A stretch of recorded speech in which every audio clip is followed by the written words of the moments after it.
I'd like to call the Butte-Silver Bowl Council of Commissioners regular meeting for Wednesday, August 7th, 2024 to order. Clerk, can we please have roll call? Present, 2 absent. 10 present, 2 absent. Please note that Commissioner Fortune and Commissioner Sorge are excused from tonight's agenda. Next, could we have the prayer and the pledge led by Commissioner Thatcher? Thank you, Chief Executive Gallagher. Almighty God, we implore you, look upon us and guide us this night as we make decisions which so greatly affect our community of Butte-Silver Bow. Direct our thoughts, words, and deeds so that we please you and best serve our fellow citizens. Amen. I pledge allegiance.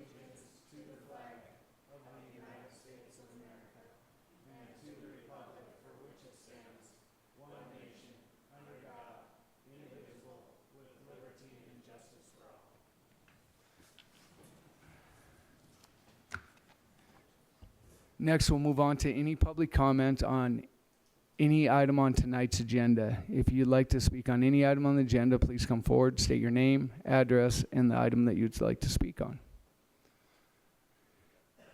Seeing none, we'll move on to the approval of the minutes. Commissioner Shea. Thank you, Mr. Chief Executive. At this time, I would motion to approve the minutes from the July 24th, 2024 regular meeting.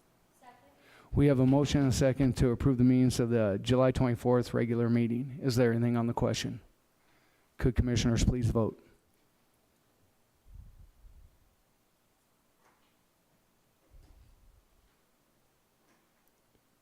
And would anyone like to change their vote? Clerk, please record the vote. 10 yea, 0 nay. 10 yeas, 0 nay. 10 yeas, 0 nay. Motion passes. Moving on to items not addressed on the agenda, we do have one. We have a suspension of the rules. Commissioner Shea. Thank you, Mr. Chief Executive. In accordance with the provisions of Section 6 of Rule 6 of the Rules of Business of the Council of Commissioners of the City and County of Butte-Silver Bow, State of Montana, the Council hereby finds that an emergency condition exists which requires that the Council rules be suspended to allow communication number 2024-378 to be added to the agenda of the August 7th, 2024 regular meeting of the Council. The reason for the suspension is as follows. Communication number 2024-378 is requesting Council of Commissioners to authorize Chief Executive J.P. Gallagher to enter into a contract with Timberline Security. The scope of work entails that Timberline Security will provide security at the parking garage from the hours of 8 p.m. to 2 a.m. nightly. There are increasing issues being reported at the parking garage to include individuals walking and sitting on the edge of the top floor, underage drinking, vehicles driving in an erratic manner, assaults, throwing items off of the roof, and intimidation of other citizens. While there is a gate positioned in the parking garage to eliminate ingress and egress, it appears as though additional response is required. Due to the numerous activities happening in the area in Butte-Silver Bow, it is imperative that the City-County hire security as soon as this is practical. This communication was not submitted by the deadline to be placed on the August 7th, 2024 agenda, as some of the events described above were not known to the City-County. It is imperative that this security be placed at the parking garage immediately, and as such, J.P. Gallagher is requesting this communication be added to the agenda of the Council's August 7, 2024 regular meeting. Based upon the foregoing and to allow this matter to be acted upon, the Council hereby finds that an emergency exists which requires the suspension of the Council's rules to add communication number 2024-378 to the agenda for the August 7th, 2024 regular meeting. At this time, I motion to approve the suspension of the rules to consider placing communication number 2024-378 on the agenda at the August 7th, 2024 regular meeting. We have a motion and a second placing communication number 2024-378 on tonight's agenda. Is there any, or suspending the rules to place on the agenda? Commissioner Morgan. Thank you, Mr. Chief Executive. Just a request, if there's on these communications, if we can get a copy of it on our desks like old school so we know that they're here, I would appreciate it. Thanks. Thank you. We'll take that into account. So we have a motion and a second. Is there any other questions of commissioners? Seeing none, could commissioners please vote?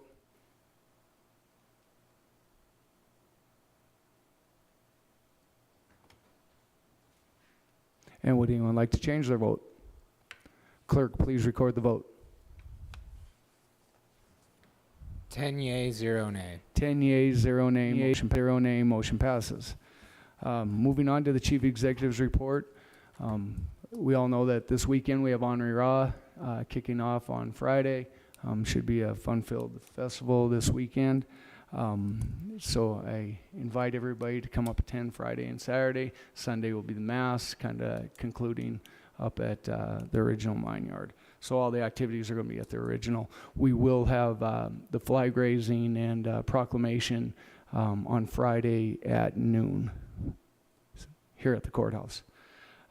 Also, as you may have seen, the kickoff of the first BIPSU consent decree activity was happening down at Grove Gulch. This is a big accomplishment and time for the community that this is our very first site that is being taken care of with the tailings and removal and sediment ponds that are going into there. And so as such, it kind of gets the dominoes flowing in the right way. We're starting to do work that was outlined in the consent decree that was signed in the fall of 2020. And so it's exciting to see that happening.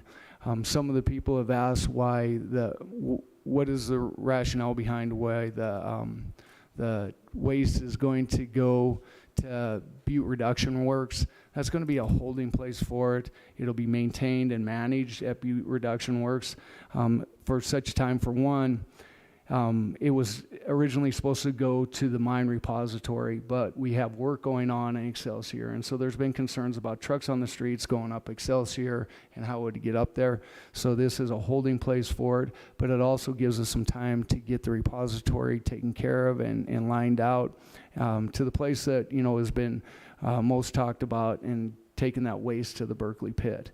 And so that's the goal. We're waiting on EPA's stamp of approval to do that, and so we're still working through that with the repository. But most of the waste and materials will go to Butte Reduction Works, and these wastes, we don't think there's going to be a lot of segregation that's going to have to happen with that. So most of it, if approved by EPA, will be able to be slurried to the Berkeley pit with all the other tailings that go along with that.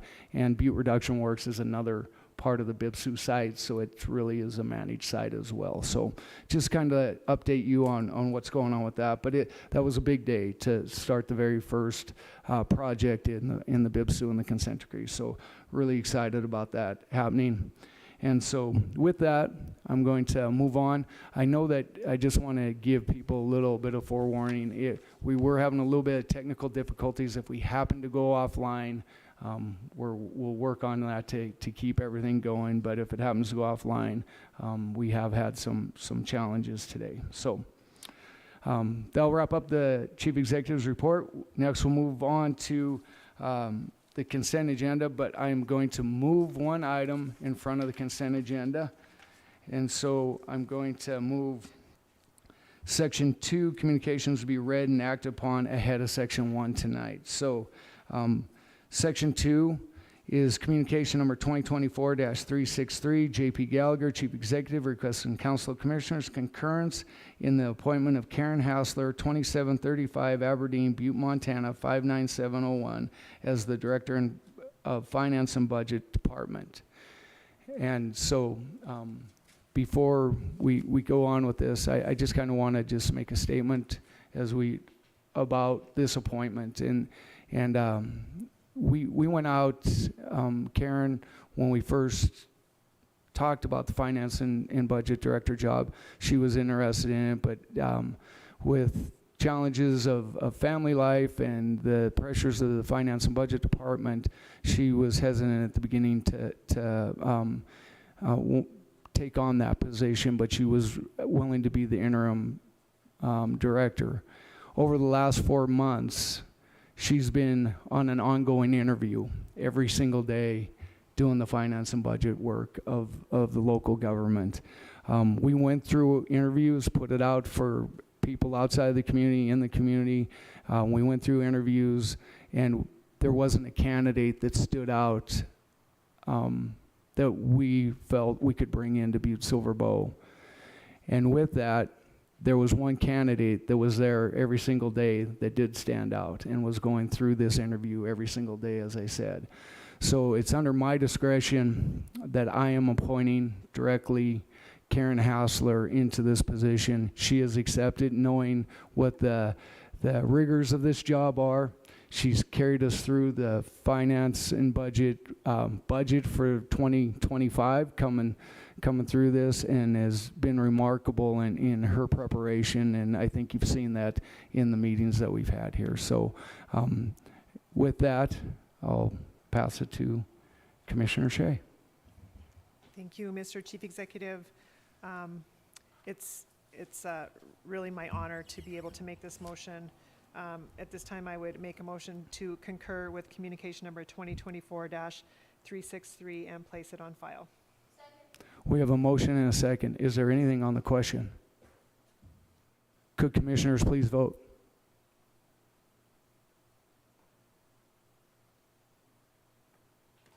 And would anyone like to change their vote? Clerk, please record the vote. 10 yea, 0 nay. 10 yeas, 0 nay. Motion passes. We have a new director of finance and budget. Congratulations, Karen.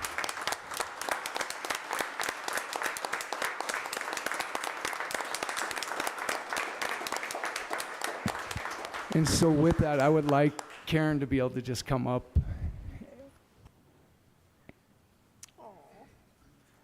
And congratulations to Finn and your family, and we're so happy for you, but I'd like you to just say a few words if you like. Thank you, Chief Executive Gallagher and members of council. It's a little emotional. It was a difficult decision. We had the perfect storm. I had the perfect storm of events happen that made me question my ability to give this job the 100%, 110% that it deserves. After seeing our potential candidates and working through that, I thought, why not? Why? Why not? To me, that's you don't go through your life and say, I want to be second at anything. You want to be first. So I appreciate this opportunity. I am so honored to be able to work for this community that I love so much. I started in Public Works in 2010 and eventually landed in the Finance and Budget Office under the direction of former Budget Director Gleason, and could not ask for a better mentor or leader for our department. She has done so much to prepare us going forward, and so I feel like we're all in good hands moving forward. I also would like to thank my family so much for all of their support. Having 2 Butte-Silver Bow employees in our household can be demanding at times, but my family, my mom, my brother, and my son are absolutely incredible, and we are so blessed for this opportunity. So thank you so much. Thank you, Karen.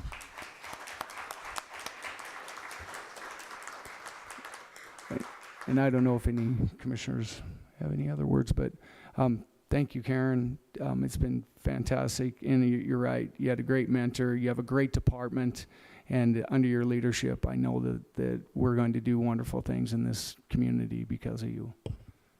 Commissioner Fisher. Thank you, Chief Executive Gallagher. Karen, congratulations.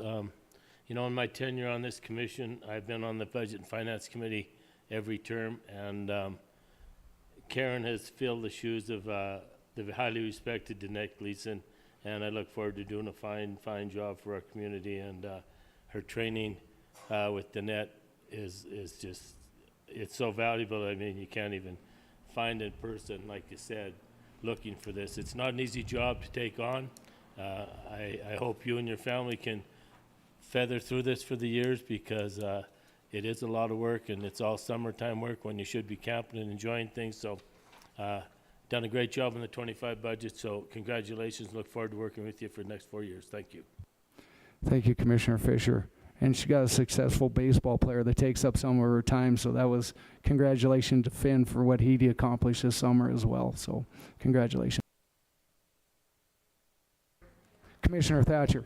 Thank you, Chief Executive Gallagher. Yes, just want to echo the sentiments of Commissioner Fisher for once. But I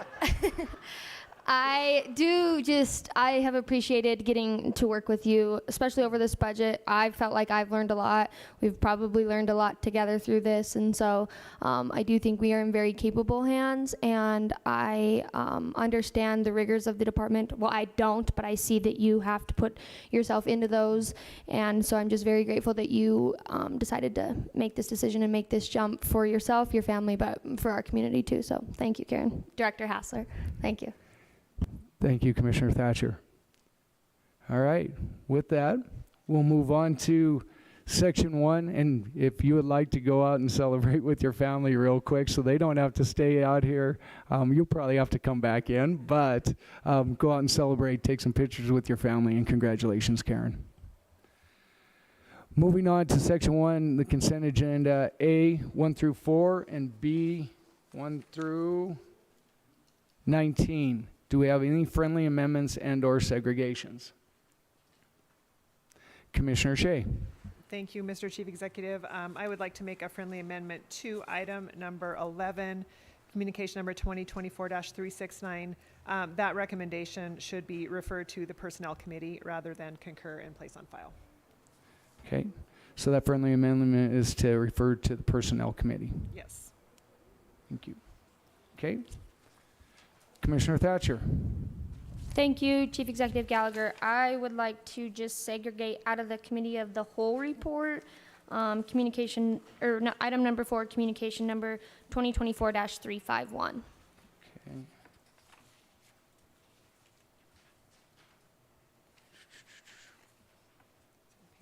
So, item number 6. Page 6 Gotcha. of Gotcha. the Committee of the Whole. Gotcha. I see. Okay. And that's item number? Item 4. Item number 4. Got it. So that is item number 4 of the Committee of the Whole, communication number 2024-351. Okay. Any other friendly amendments or segregations? Commissioner Reardon. Thank you, Chief Executive Gallagher. I would like to segregate communication number 14, number 2024-372, please. Okay. That's item number 14, communication number 2024-372. Any other friendly amendments and/or segregations? Seeing none, Commissioner Shea. Thank you, Mr. Chief Executive. At this time, I would motion to approve the consent agenda, A, committee reports 1 through 4, B, communications 1 through 19, with the exception of items number 14, communication number 2024-372, and item number 4 from the Committee of the Whole report, communication number 2024-351. We have a motion and a second to approve tonight's consent agenda. Is there anything on the question? Could commissioners please vote?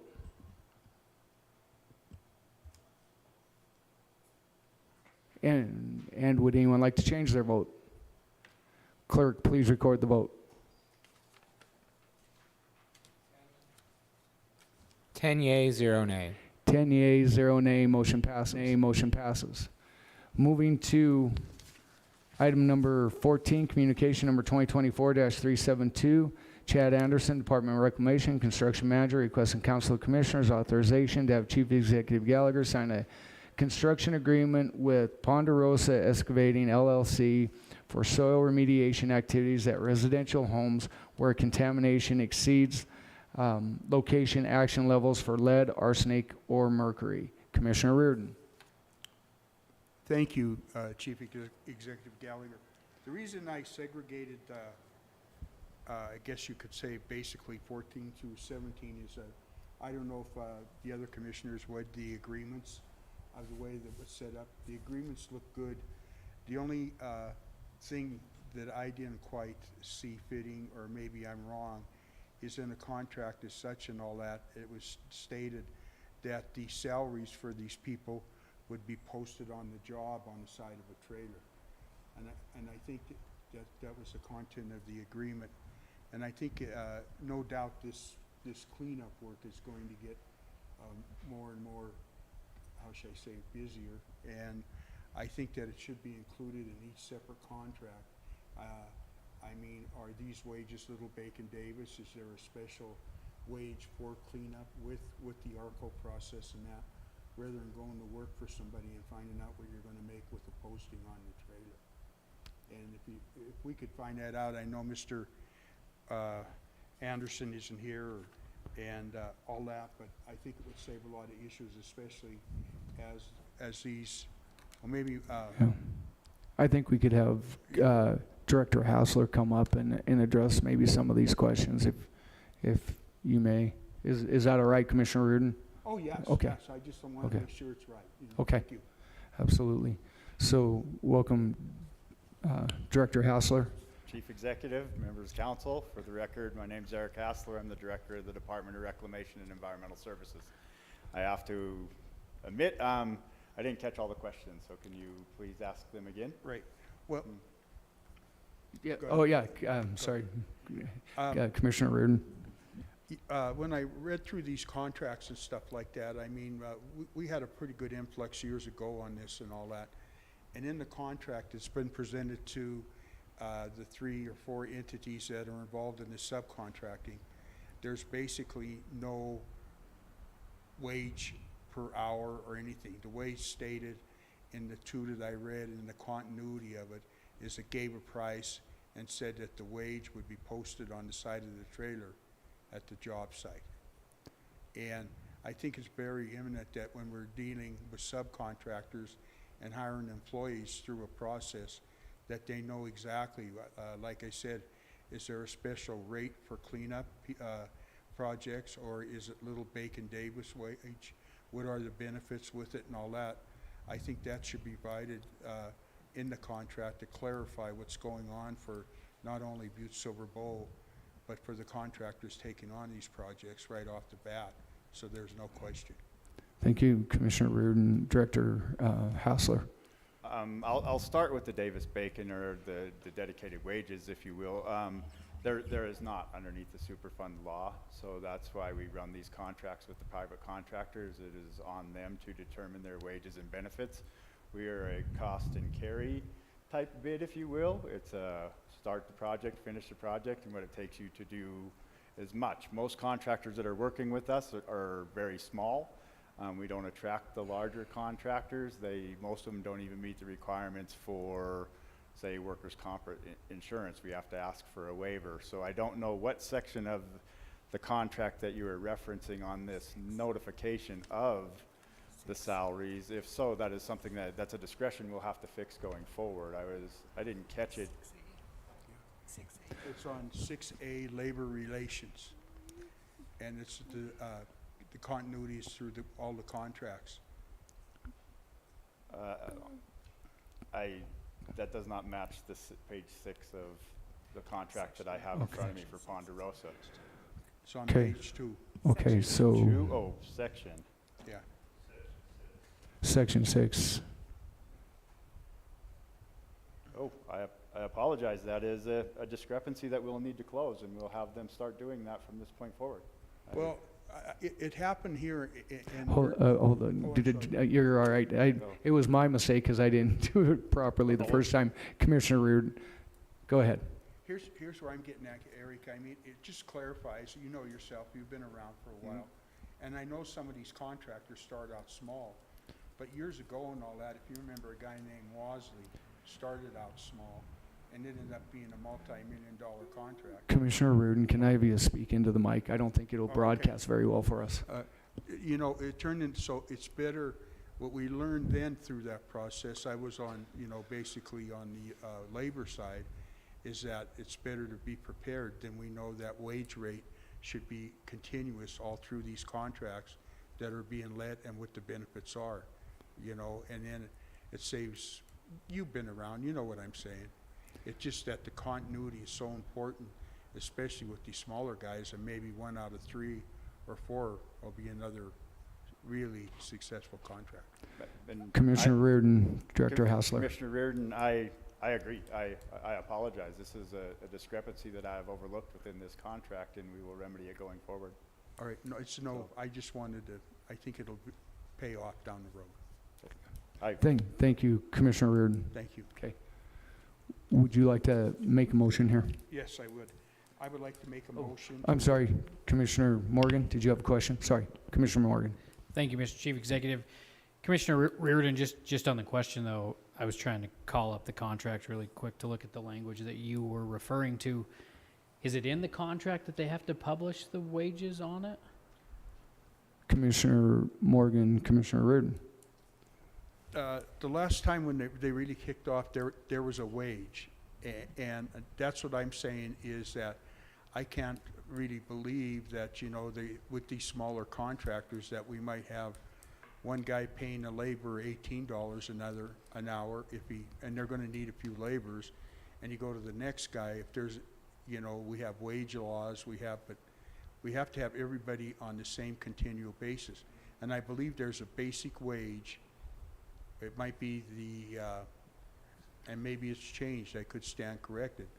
But I know it could be the little Bacon Davis, or you might question the people, what is the wage? Because there has to be some kind of wage regulation put in this contract to influence the success of the contract. What I'm saying is you can't have 4 contracts and pay 4 different wages. Commissioner Reardon, did that answer your question, Commissioner Morgan? Okay, Commissioner Morgan. Just a quick follow-up with that. Commissioner Morgan, if you would prefer, I have a hard copy right here. What, okay, I see it. So I guess my question would be to you, Director Hassler, are these Davis-Bacon projects? They are not. Commissioner Morgan, Director Hassler. Commissioner Morgan, no, they are not. That is not required under CERCLA. We operate underneath CERCLA law. It would be a potential if Butte-Silver saw the necessity of it going forward, but underneath the contracting aspect for CERCLA, Davis-Bacon is not a required wage. So. Thank you, Director Hassler. Follow-up, Commissioner Morgan. Thank you. So with that follow-up, that paragraph should almost be stricken from the contract in all purposes, right? Commissioner Morgan, Director Hassler.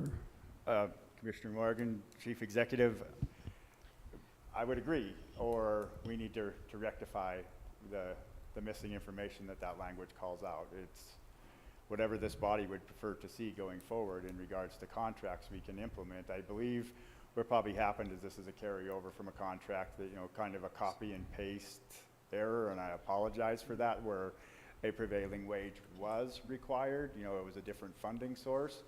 I need to dig a little bit more than I know right now, but I'm assuming that it was a copy and paste error. But underneath CERCLA, there is no prevailing wage requirements. It is a bid the project and complete the project within your bidded amount. Thank you, Director Hassler. Follow-up, Commissioner Reardon. Thank you, Chief Executive Gallagher. I know that there's maybe no wage on this cleanup and all that stuff, but there has to be something in stone, because we worked on it in the earlier years of this project where they had to pay operators so much money and they had to pay laborers so much money. And the thing about it is, as you can see the show, is that if you have 4 different contractors doing the same basically type of work, and this guy's paying laborers $18 an hour, and this guy over here is paying laborers $12 an hour. It's just going to, right out of the chute, it just isn't going to work.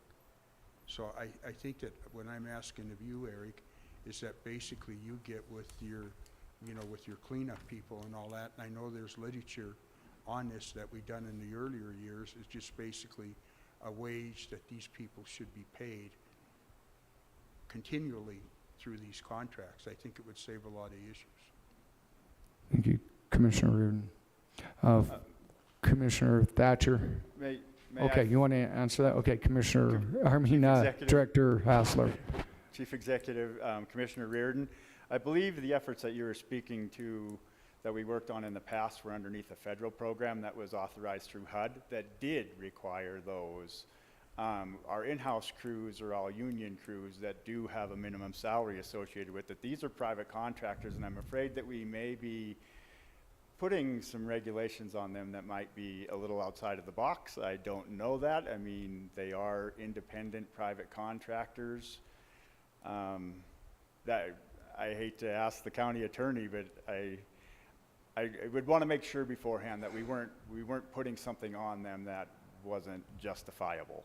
Under the work, I remember the work that you were referencing, and that was for a program that was funded through Housing and Urban Development, and that particular program had a stipulation that all labor and employees had to be a minimum of the Davis-Bacon wage. But this is not federally funded. This is funded through Atlantic Richfield, and that kind of eliminates those requirements that were required underneath the feds at HUD. Thank you, Director Hausler. Do we want to have the county attorney say that? I think that we may have to say we have to look at this. County Attorney Fyvie. Chief Executive Gallagher, nope, I don't need to go look at this. I did review these contacts earlier. Right. Yeah, Director Hassler is correct. The requirements that are being asked to be placed in these contracts are not going to be within the control of Butte-Silver Bow. And so when these bids were put out by the different contractors that bid on them, obviously they would have considered salaries as part of their bid, and then they will be paying their employees whatever it is they're going to be paying them, as long as they're not below the standards that, you know, are designated for those kind of positions. So they will be considered to be independent contractors of the county and not employees of the county. And so we don't have the authorization to require a certain salary for their employees or to post what those salaries would be. Thank you, County Attorney Fyvie, and thank you for that preparation. Yeah. I think, okay, so Commissioner Reardon, follow up. Okay, well, here's a clause in the contract. Pursuant to sections MCA, and it gives a few numbers, the contractors shall pay wages and benefits consistent with the Montana prevailing wage rates.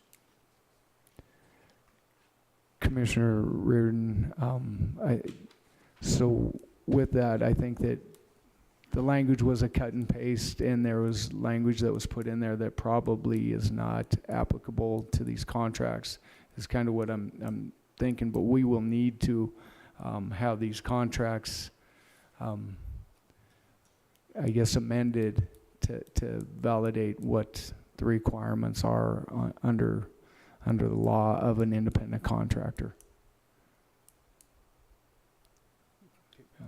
I'll go, you know, we don't want to hold anything up and all that, but I think it's very important to, I think that a guy, when he goes to work and get hired, is going to know how much he makes. And if you got 4 shows going here, like I said, I go to the show that pay the most. So is that going to cause problems for these? Yes, they're smaller contractors, but there's some days where you can't go. Butte-Silver both some days, a large contractor themselves, they need more guys that, you know, we just got to have some continuity what these guys are going to make. I think it's very important to anybody that goes to work. You got to know your salary and you got to know where you stand. So if we could take a look at that, I would greatly appreciate it. Thank you, Commissioner Reardon. Commissioner Thatcher. Thank you, Chief Executive Gallagher. I don't disagree that it's important that everybody knows where they stand with their salaries. That's important, but it isn't our responsibility to ensure that an employee goes to a private company and works for them, that we know how much money they make. That's between the employee and the owner of the business, in my opinion. I do understand where Commissioner Fisher's coming from, but as County Attorney pointed out, and Director Hassler, under CERCLA, it is not a requirement, and that is how the Department of Environmental Services and Reclamation, I think, and that's what they go under. So I feel like that's all we can do right now. Thank you. Thank you, Commissioner Thatcher. Commissioner Shea and then Commissioner Reardon. Thank you, Mr. Chief Executive. It's not that uncommon for government agencies to place standards on their contractors. I understand what Commissioner Thatcher's saying, but it's really not that uncommon. as Director Hassler stated, with some of the federal programs, those wage thresholds are defined. I think that we have, how many of these? One, two, we have 4 of these, 3 of which we've already approved through the consent agenda. And I don't believe we probably should have them approved. We probably need to pull them back out and hold them until the contracts can be amended to address Section 6 and all the subsections of such. So with that, I will make a motion to hold this contract in abeyance pending review. Okay, I so guess do we it's- want to, we'll act on this Vote one. on that. So do we have a second? We have a motion and a second to hold item number 14, communication number 2024-32, and hold it in abeyance. Is there anything else on the question?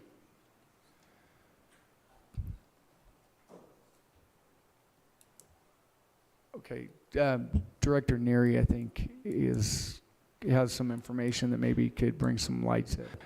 Commissioner Neary? Thank you, Chief Executive Gallagher. Does anybody know that they aren't paying prevailing wage? I mean, it states in the contract that it's prevailing wage and they bid it that way. That's what I'm saying. We were going to hold something up and we might not know.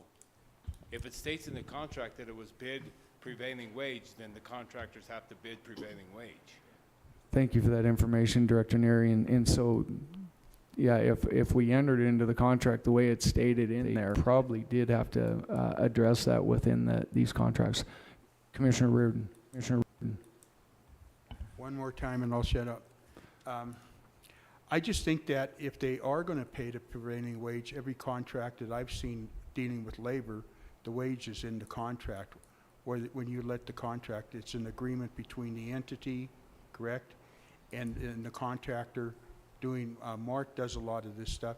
We really, and Butte-Silver, correct me if I'm wrong, but a contract is a contract. We have basically we're subbing out a labor deal, but we have the wage is going to be posted on the side of a trailer when you show up on the job site, and that's in the contract. Commissioner Reardon, yeah, I'm not positive. Commissioner Shea. I just want to ask a question addressing what Commissioner Neary, Director Director Neary Neary. had to say. Do you know if the Montana prevailing wage was listed in the request for bids off the top of your head? Because I don't. Commissioner Shea, Director Neary. I am not sure on that. Chief Executive Gallagher, Commissioner Shea, I'm not sure on that. It was Eric's bid, but I would say if it states in the contract. Yeah. It doesn't state in the contract what Reardon just said, Commissioner Reardon just said? It states that Montana prevailing wage. Oh, I'm sorry. Yep. Oh, no, we're good. Director Neary, Commissioner Shea. Yeah, it is in Section 6, subsection C, pursuant to MCA, contractor shall pay wages and benefits consistent with the Montana prevailing wage rates, which are all posted online. Thank you. So I just wanted to make sure. It just sounded like there might be some confusion between what we are understanding and what the contractors may or may not have understood with when they bid the projects. Thank you, Commissioner Shea. Commissioner Morgan. Thank you, Mr. Chief Executive. However, on this particular contract, correct me if I'm wrong, it's not a prevailing wage contract in the sense that we don't have to maintain Davis-Bacon wages. Yes, that paragraph is in this contract, which it should not be in this contract, because when they went out to bid, it's on the first paragraph that says that the county is going to pay this particular contractor $112,000, $145. It doesn't matter what they pay their people, that is what they're getting for the contract. They could pay their workers minimum wage to get the contract to that number that we accepted, and that would be fine.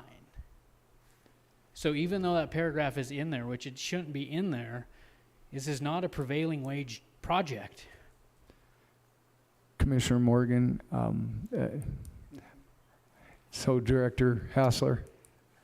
Chief Executive, members of the council, at this point in time, I'd like to request that we pull these contracts and amend the language going forward and then resubmit at the next meeting, at the next regular meeting to the Council of Commissioners. Thank you, Director Hassler. So what we'll do, we do have a motion and a second on item number 14, communication number 2024-372. So we can vote on that unless there's any more discussion. So could commissioners please vote? Commissioner Fisher. Thank you, Chief Executive Gallagher. Thank you, Eric. Thank you, Commissioner Reardon. You know, we've been doing these for a long time, and if you look, four of these each got their own contract bid, and each of them has like 4 or 5 different properties in the bid.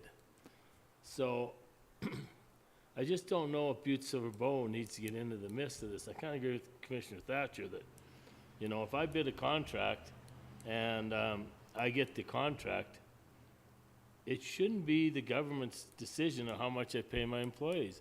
If there's a state law that says minimum wage or prevailing wage, that should be it. And I mean, I'm a union guy, but I just don't know that going this route is the right route. If these guys want to go out and, you know, pick at these sites and get these guys to vote union, well, they can vote union, but I just don't see where the federal or the county government, as the county attorney stated, I don't see where the county government should start regulating what private contractors are doing. I mean, I think there's too much government regulation right now with what we're doing, so I'm not certain we're doing the right thing by holding these up when we got people, you know, you're behind in work, you know, look at all the yards you're gonna do. I think there's 16 of them in these 4 contracts. The yards are gonna be cleaned up. I mean, the season's short. I just don't know if holding these up is a good idea. I do think it wouldn't hurt to review it, but I don't think holding up the progress is a good idea. When in Chief Executive report today, we're talking about the greatness of moving forward, you know, and now all of a sudden we're here debating about whether we should slow down personal property, 16 yards or whatever it is, slow down the progress on 16 yards till we make a decision. That just don't seem right to me, so I'm a little in opposition to holding these. Thank you. Thank you, Commissioner Fisher. Commissioner Anderson. Thank you very much, Chief Executive. We do have to be somewhat responsible in these contracts, and we are in 6C, where it states pursuant to 18.2403 and 18.2422 Montana Code, the contractor shall pay wages and benefits that are consistent prevailing wages. So they're set minimum what they have to be paid. If they're paid extra, great, good for them. I'm happy. I want to see everybody make more money. And the only thing I do have somewhat of a problem with is the contractors telling them that they have to post the wages. But they signed and went along with that language. I would disagree with it. I don't think it's anybody's business what anybody is paying anybody else. There are certain standards that they have to follow, like I said in subsection C, where they need to follow the state minimum. But if someone's paid more and somebody wants to jump ship from Northwest to Thatcher and Fortune Company, then good. I'm happy that they're doing that. You know, if you pay higher wages, you're going to get a higher and better employee. So that being said, I think that these are fine the way they are written. I think we can go ahead and move forward with the work scheduled and get these properties fixed. Thank you.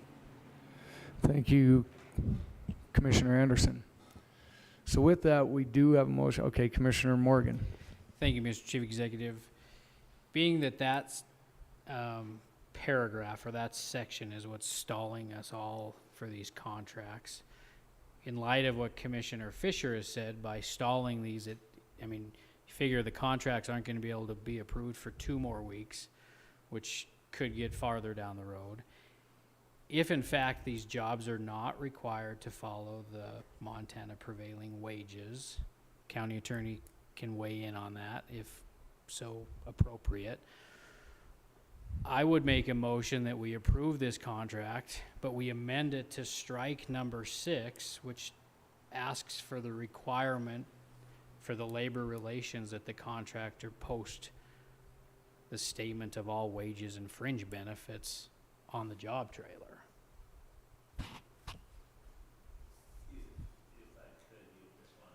We gotta wait, we would need to have a second before we can have discussion. Second that motion if you would amend it to just striking 6A and leaving in B and C. You can't. County Attorney 5E. Chief Executive Gallagher, okay, so what we need to keep in mind in that there are two parties to a contract. And so what we have before the council is a contract that was negotiated between his department and the contractors. And so unilaterally, we can't just strike provisions and then approve the contract. If we have things that want to be, that we want removed or amended, my suggestion is that you hold this, and the parties that negotiated the contract to begin with can come back to the table and make those amendments. Commissioner Morgan is correct. This is not a Davis-Bacon case. It's not a federal project where we're going to have those set minimums. But we have in the that doesn't mean the contract can't say that they will be held to the fair labor wages. Maybe that contractor has already agreed to that, regardless if they were required to. So the fact that that's in the contract doesn't necessarily make the contract void or invalid. Same with the posting of wages.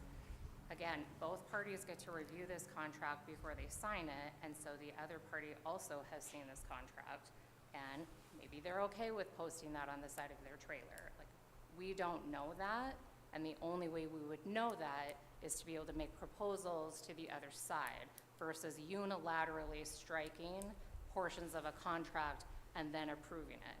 So your choices are to approve the contract as it is now, or hold it and refer it back so the parties that have negotiated the contract can make changes that are suggested by council and then resubmit for approval. Thank you for that clarification, County Attorney 5E. Commissioner O'Neill has. Thank you, Chief Executive. Just on the question, so if whose responsibility is it? It wouldn't be the county's responsibility to go down and make sure that that's posted on the jobs, you know, to make sure the wages were chosen, because my question is, whose responsibility is that? Would that be the labor's union, the state of Montana guy? Like, who does that? Who would go down and make sure that's posted? Commissioner O'Neill, I think that, I don't know, it'd be our responsibility to make sure it's done, but we could go down there and check to see if it was done, if it was part of the contract that they signed. We could go and check on that if it was signed, and that's what is stipulated within the contract. I don't know if we've ever gone and checked to see if stuff's posted on a job trailer before, but Commissioner Reardon. Thank you. I don't think this is a union or non-union deal. The deal is my question to everybody in this room is these contracts being signed, knowing that it would be mostly operators and laborers, what is the wage, which I feel should be included in the contract? And I think that should be very, very simple, that if a guy's going to go to work and all that, and you, the entity overseeing this, we oversee this, is the fact that we know if these guys are making a livable wage. If it's a Bacon Davis fits in and all that, there's one in here we found that's $26. I just think we need some continuity about these contracts are going to keep coming at us. And I just think we need to know from the very start. I mean, they're starting to grow now, and you've done a hell of a job. But we have to have some continuity about people's wages. Yes, we have a subcontractor that signs the contract, but I mean, you know, that shouldn't be up. We have entities statewide, federally, and everything like that, and you can't tell me the cleanup people don't have to answer for the way they pay taxpayers' money and paying wages what they should be. I just want to walk into somebody's office a week from now after we review this, hopefully. I'm not here to stop any work. I'm a pretty aggressive guy. Let's get going. You know what I mean? But I think at the end, it's going to cause nothing but confusion. And like I said, I work construction all my life. Mark's been around and all that.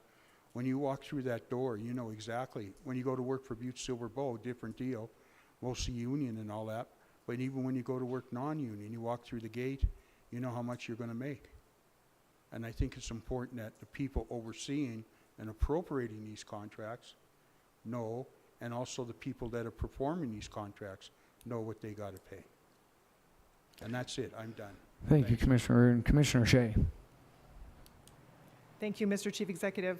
I have a couple of things. Okay. First thing is, I believe we had a substitute motion that died for lack of a second. That is true. Okay, so we have a motion on the floor to hold in abeyance that I made, and I would like to rescind that motion. Okay. And I don't know who seconded it. Who did we?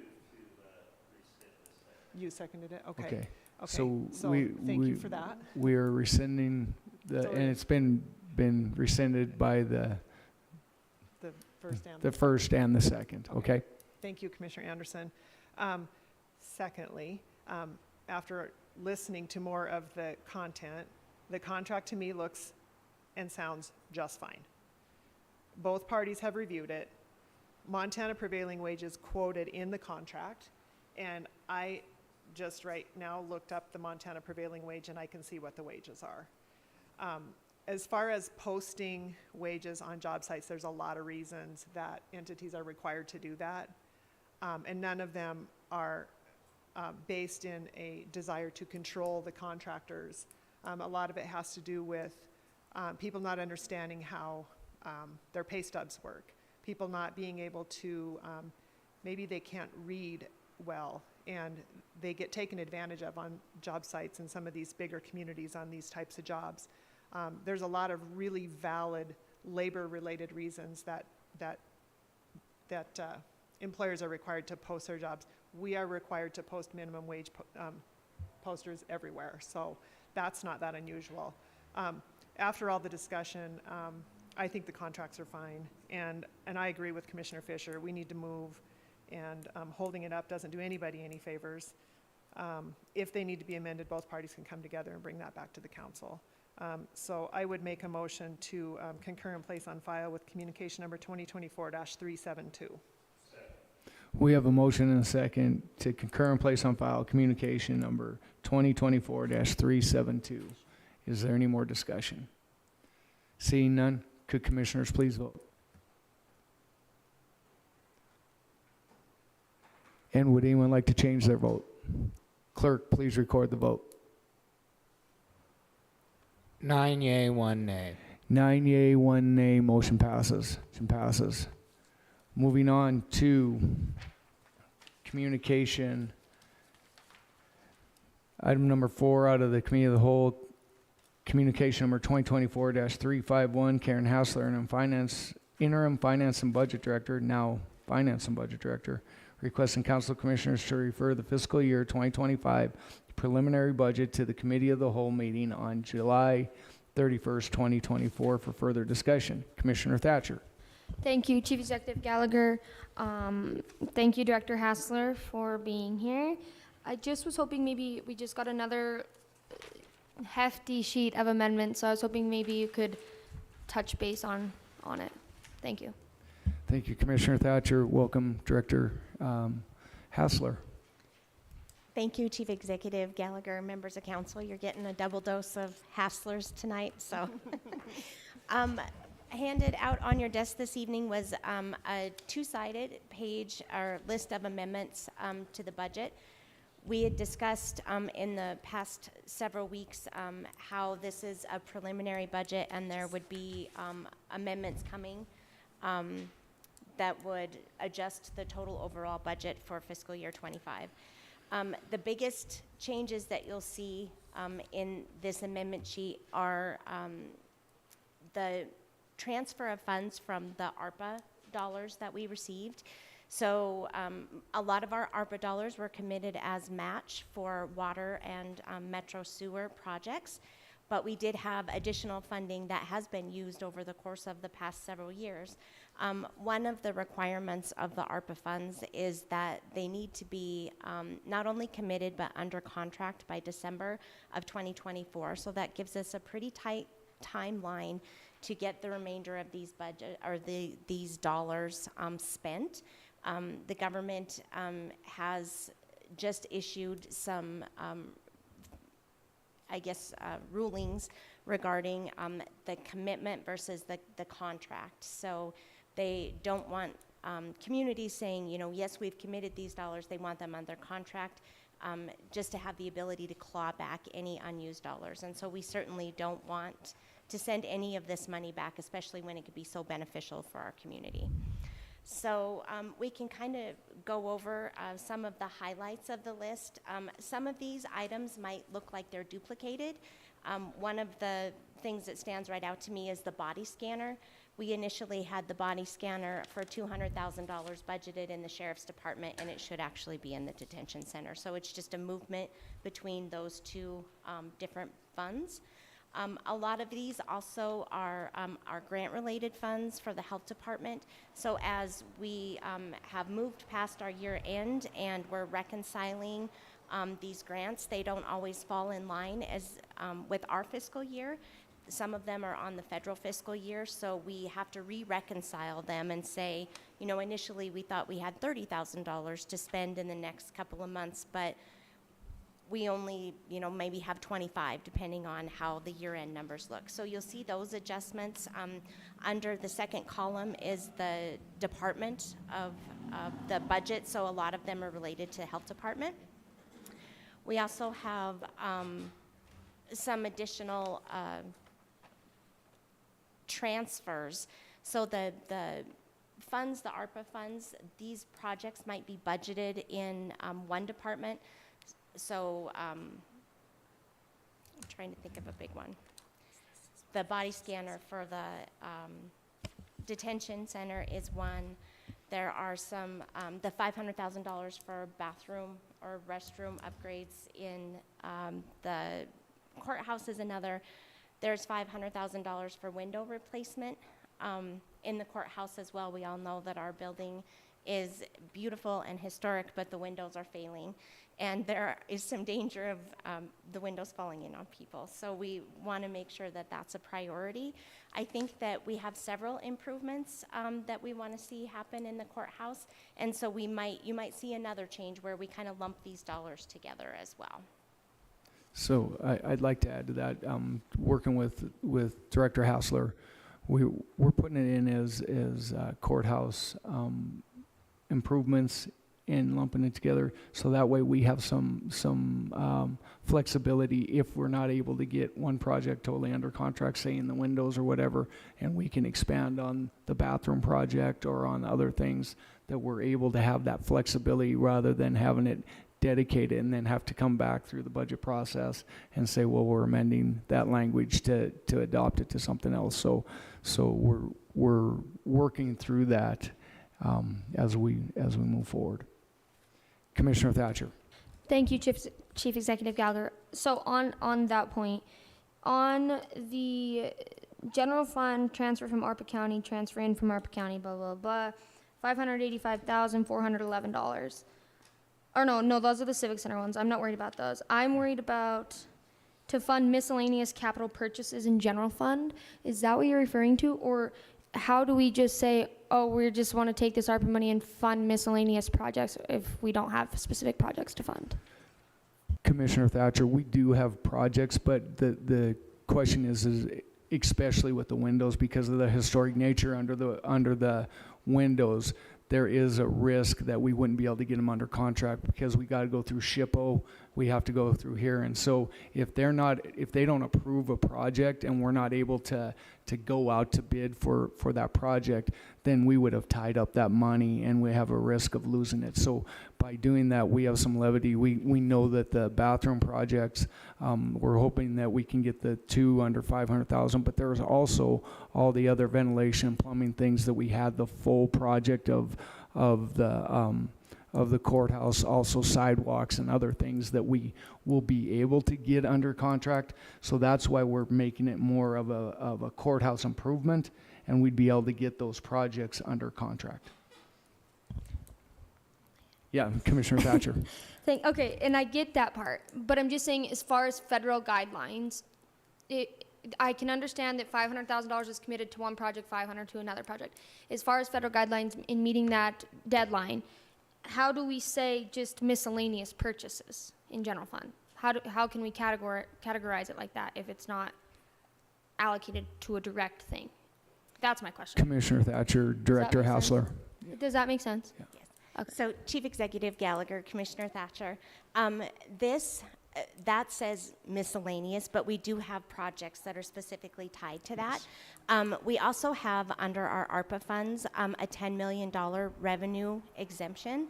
So under the $10 million, you are allowed to use those funds for general governmental purposes. It doesn't necessarily have to be tied to a project.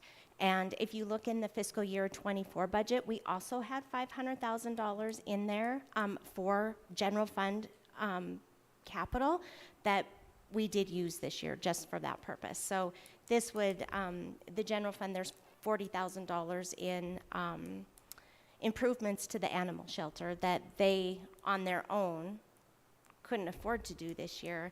But through the ARPA dollars, they will be able to. So it just falls under the $10 million revenue exemption. Thank you, Director Hassler and Commissioner Thatcher. Any other questions of commissioners? Seeing none, I think we just continue to hold this Yeah, Okay. okay. in the committee of the whole. so we'll just continue to hold this. Okay? Chief Executive Gallagher, I just wanted to add one more thing if I could. Yes. A lot of these things we talked about, the body scanner being kind of an in and an out. One of the requirements of being an amendment to the budget is making sure that if you're adding something to the budget, that you're identifying the revenue source so that you're not just adding an expenditure that you don't have revenue to cover. So on the second page, you'll see several items that look like they're duplicated, but actually it's recording the transfer and it's also recording the revenue going in. So it's not a duplicated item, it's just identifying the funding source for that expenditure. Thank you for that clarification. Commissioner Thatcher.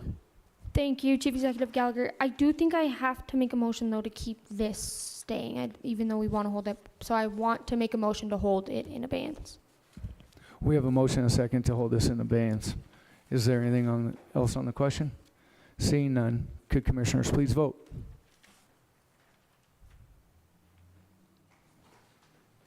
And would anyone like to change their vote? Clerk, please record the vote. 10 yea, 0 nay. 10 yeas, 0 nay, motion 0 nay, motion passes. We'll move to section 2, communication be read and acted upon. This is where I believe would fall in with our suspension of the rules. Suspension, Yeah, even though we already did section 2 with the 1, but with that suspension of the rules, this one would bring, I just read the communication. Okay, communication number 2024 is requesting the Council of Commissioners to authorize Chief Executive J.P. Gallagher to enter into the contract with Timberline Security. The scope of the work is outlined as read above, and this provides security from 8 p.m. And we are looking to amend that in the contract, which we will do, to 3 o'clock in the morning. When we said 2 o'clock, bars close at 2. We want to keep them there until 3 as the bars close. So we're working to do that. Commissioner Shea. Thank you, Mr. Chief Executive. I just wanted to kind of clear up that you have been in contact with Timberline. Yes. They have agreed to the contract amendment to 3 a.m. And then also I think there's some errant language in there where it mentions Montana Folk Festival. And you spoke to them about I have spoke to them, and cleaning we'll that out of get a there. cleaned up contract with the language about the Montana Folk Festival stricken out, redlined out. Yeah. Okay. So County Attorney 5E, are we good to approve this as amended since the Chief Executive has been in contact with the other party? Thank you, Commissioner Shea, County Attorney 5E. Thank you, Chief Executive Gallagher. Commissioner Shea, you have been in contact with them or have not? I'm I sorry. have. Okay. Yeah, if it's collectively agreed that those amendments have been made by the parties who negotiated the contract, and those amendments are agreed, yes, you're free to approve it. All right. Great, thank you. So with that, I will make a motion to concur and place on file with communication number 2024-378 as amended with the two items noted. We have a motion and a second to concur and place on file communication number 2024-378 with the till 3 a.m. and strike the Montana Folk Festival language. Could commissioners please vote?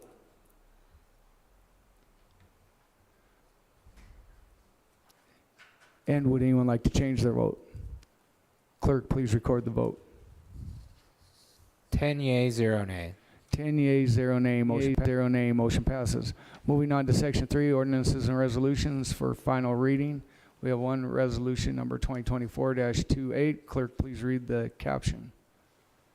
A resolution establishing criteria for the classification of unsold tax deed lands, determining that certain properties should be held in city-county ownership because of compelling public interest, ordering a parcel of real property be held in city-county ownership, and providing for an effective date herein. Commissioner Shea. Thank you, Mr. Chief Executive. At this time, I would make a motion to move resolution number 2024-28 to final reading and passed, having been deemed fully read at length. We have a motion and a second moving resolution number 2024-28 on to final reading. Is there anything on the question? Could commissioners please? And would anyone like to change their vote? Clerk, please record the vote. 10 yea, 0 nay. 10 yeas, 0 nay, motion passes. Moving on to calendar and other meeting events, please note all the dates and times of the meetings that we have on there. And next we'll move on to any public comment on any matter not on the agenda tonight. Seeing none, is there any announcements from commissioners before we move on to adjourn? Commissioner Shea. Thank you, Mr. Chief Executive. I want to take the opportunity to thank the Butte-Silver Bow Fair Board for a very successful fair. Nice job, you guys. Yeah, thumbs up. Good job, Commissioner O'Neill. I know you had played a big part of that, and so thank you for the work that you did as well. So with that, I will take a motion to adjourn. So moved. All in favor, signal by aye. Aye. Opposed?